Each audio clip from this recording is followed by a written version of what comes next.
यहाँ हम question number 9 देखते हैं। फंडामेंटल्स का चल रहा है question number 9। So Akhil, Sunil and प्रवेश, ये 3 पार्टनर्स हैं, शेयरिंग PSR 3:1। ओके, आगे चलते हैं। Sunil had given a loan to the firm. तो सुनील जो है वो एक पार्टनर है, फर्म को लोन दे रहा है, फर्म के लिए ये लोन लायबिलिटी है। 1 नवंबर 2022। सो ये 1 नवंबर को लोन दिया है, मतलब ईयर एंड तक ये 5 महीने के लिए आउटस्टैंडिंग रहेगा, 4 लाख रुपए का। आगे चलते हैं। Interest payable was agreed at 12% per annum. अब देखो यहाँ पे इंटरेस्ट जो है वो एग्रीड है 12% पर एनम, मतलब इनके बीच में एग्रीमेंट है, पार्टनरशिप डीड है, और उसके अनुसार ही इंटरेस्ट एप्लीकेबल होगा। अगर ये डीड साइलेंट रहती है तो ही 6% आता है एज पर पार्टनरशिप एग्रीमेंट या पार्टनरशिप एक्ट। यहाँ पे हम 6% का कोई हिसाब नहीं रखेंगे क्योंकि ये तो एग्रीड है ना 12%।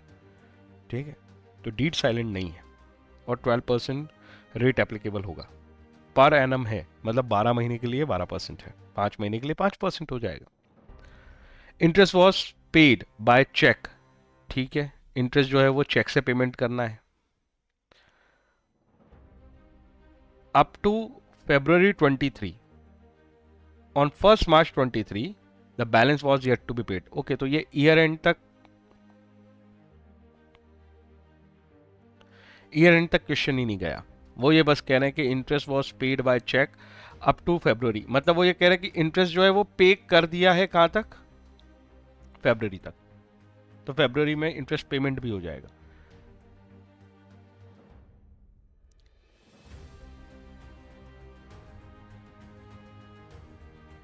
Balance was yet to be paid मतलब 31 मार्च ईयर एंड पे जो बैलेंस है वो पेएबल भी दिखाना है आपको। आई होप मेरी बात समझ में आ गई। ठीक है, अब वो हमसे क्या चाह रहे हैं, वो ये चाह रहे हैं कि आप जर्नल एंट्रीज पास कर दो interest on loan by partner की, और केवल इंटरेस्ट की एंट्रीज पूछ रहा है।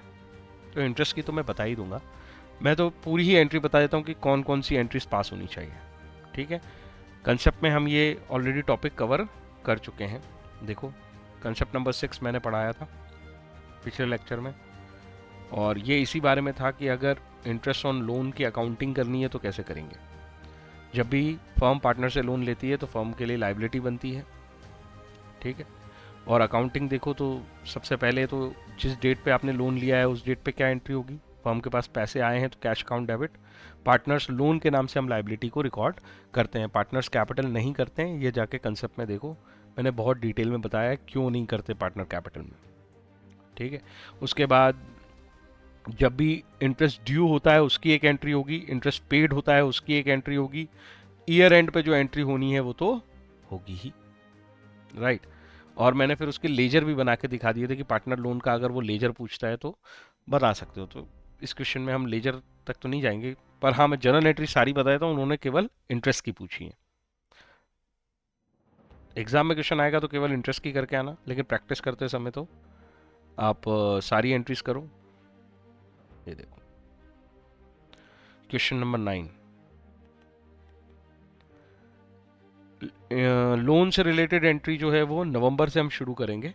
1 नवंबर 2022 को लोन लिया है फर्म ने, राइट।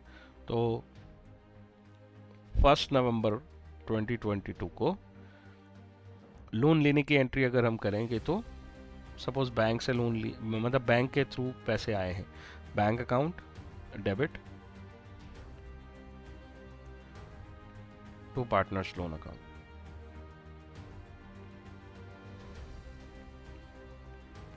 कितना लोन लिया है, आई होप 4 लाख है शायद, 4 लाख रुपीज का, 4 लाख, ये तो हो गया। ठीक है, नरेशन लिख लेना। आगे चलते हैं।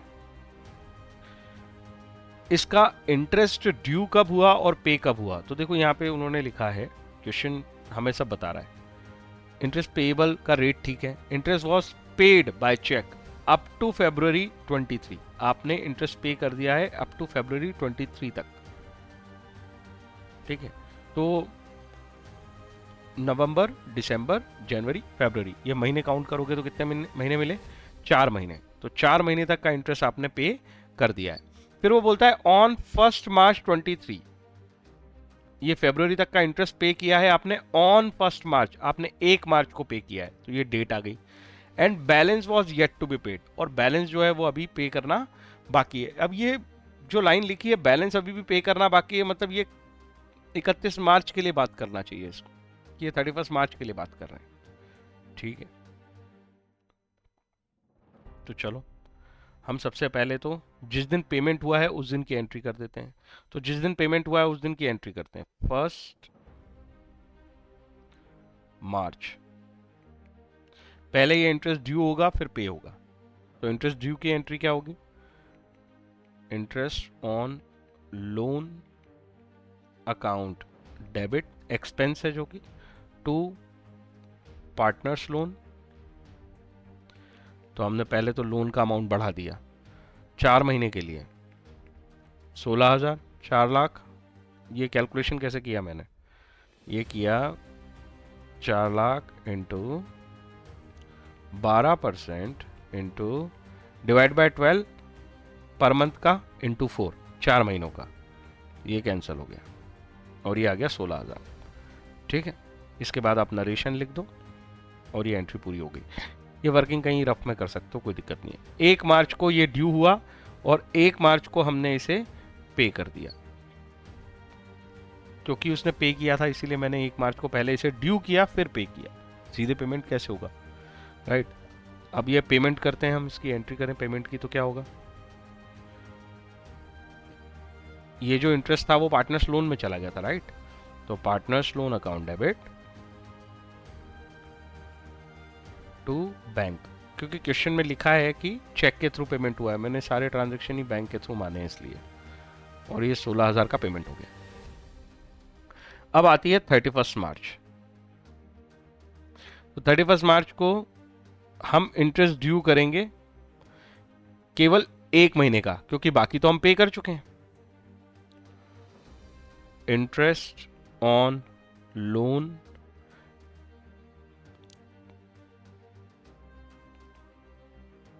टू पार्टनर्स लोन, और 1 महीने का इंटरेस्ट कितना निकलेगा, वही 4 लाख, 12% डिवाइड बाय 12 इंटू 1, 1 महीने का निकल जाएगा। दैट मीन्स ये 4,000 आएगा। ये येट टू बी पेड है, इसका पेमेंट हुआ नहीं है, तो ये ड्यू की एंट्री पे नहीं होगी। लेकिन एक बात याद रखना, 31 मार्च को ये जितना भी इंटरेस्ट ऑन लोन ड्यू हुआ है, मतलब ये 4 महीनों वाला और ये 1 महीने वाला, ये दोनों एक्सपेंस थे, इसे क्लोज करना पड़ेगा। बाकी तो लाइबिलिटी और असेट है, वो कैरेट डाउन में चले जाएंगे। ये एक्सपेंस और इनकम रेवेन्यू आइटम्स होते हैं, इनको P&L में क्लोज करते हैं। तो इसमें ये क्लोज कर देंगे P&L account debit to interest on loan 20,000, 5 महीने का, 16 और 1 महीने का दोनों ऐड कर लो, 20,000, ठीक है। इसका भी नरेशन लिख दो। तो इस तरीके से आप सारी एंट्रीज कर दोगे, राइट। पहले अब देखो क्वेश्चन में केवल इंटरेस्ट की एंट्रीज पूछी है, तो आप ये एंट्री कर दो, ठीक है। पेमेंट के लिए एंट्री करना है तो ये एंट्री कर दो, फिर ये ड्यू की एंट्री है, राइट, और ये पेमेंट की एंट्री है। तो हम सारी इंटरेस्ट से रिलेटेड एंट्री कर सकते हैं, और ये क्लोजिंग एंट्री का ध्यान रखना, ठीक है। जितना भी इंटरेस्ट ड्यू होता है पूरे साल में, वो ईयर एंड पे प्रॉफिट एंड लॉस में जाता है, वो ईयर एंड पे ही प्रॉफिट एंड लॉस में जाएगा ना, क्योंकि ईयर एंड पे ही हम फाइनेंशियल स्टेटमेंट बनाते हैं, ईयर एंड पे ही हम रिकॉग्नाइज करते हैं कितने एक्सपेंस हुए हैं, राइट। अब देखो इन्होंने ये फरवरी तक का इंटरेस्ट 16,000 निकाल दिया, और ट्रांसफर टू P&L कितना किया है, 20,000। तो ये हमारा आंसर मैच हो गया।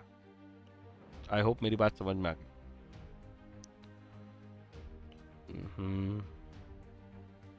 ठीक है, ओके।